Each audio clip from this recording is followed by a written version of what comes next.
Hi everyone, কিছুদিন আগেই আমি গিয়েছিলাম পার্ক স্ট্রিটের একটি ফেমাস রেস্টুরেন্ট মোক্যাম্বোতে। অনেকেই হয়তো জানেন না, মোক্যাম্বোই হচ্ছে ইন্ডিয়াস ফার্স্ট নাইট ক্লাব। 1956-এর এই রেস্টুরেন্টটি ফেমাস তাদের কন্টিনেন্টাল কুইজিনের জন্য। মোক্যাম্বোর খাবারের টেস্ট কেমন সেটা তো বলবোই, বাট তার আগে বলে দিই, পার্ক স্ট্রিটের ম্যাক্সিমাম রেস্টুরেন্টের মতো এখানেও আলো কিন্তু বড্ড কম। যাই হোক, রেস্টুরেন্টে ঢুকে অনেকক্ষণই মেনু নিয়ে ঘাটাঘাটি করার পর শেষে অর্ডার দিলাম একটা ভার্জিন মইতো আর একটা চিকেন রেশমি কাবাব। সব খাবারের প্রাইস কিন্তু আমি স্ক্রিনে দিয়ে দেবো। চিকেন রেশমি কাবাবটা কিন্তু আমাদের খুব ভালো লেগেছিল। চিকেনটা ছিল জুসি, ফ্রেশ, খুব সুন্দর খেতে ছিল। তারপরেই আমরা অর্ডার করেছিলাম চিলি প্রন, যেটা খেতে ছিল অসাধারণ। যারা একটু স্পাইসি চটপাটা খেতে পছন্দ করেন তাদের এটা বেস্ট লাগবে।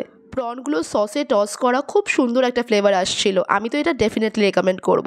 তারপর আমরা মেইন কোর্সে অর্ডার করেছিলাম চিকেন আলাকিভ। মোক্যাম্বোর চিকেন আলাকিভ খুবই ফেমাস।